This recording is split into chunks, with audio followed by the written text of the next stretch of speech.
let's try swing. Now, imagine you're gonna step on 3 boxes. Go the forward, and then number 1 yun. Number 2, next to it, going backward. And then number 3, next after number 2. So you will step on number 2. Now, always use the right foot.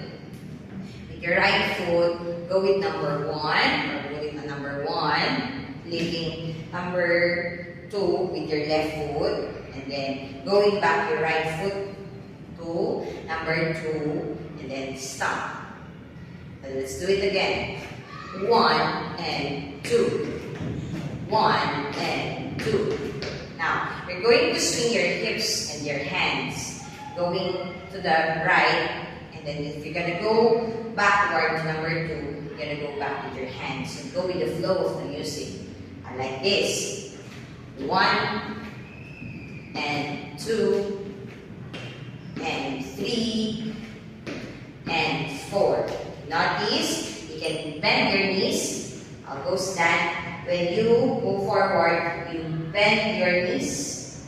Okay? You can make it a bit lower so you can see your hips moving to the right, left, right, and left. Let's do it with music.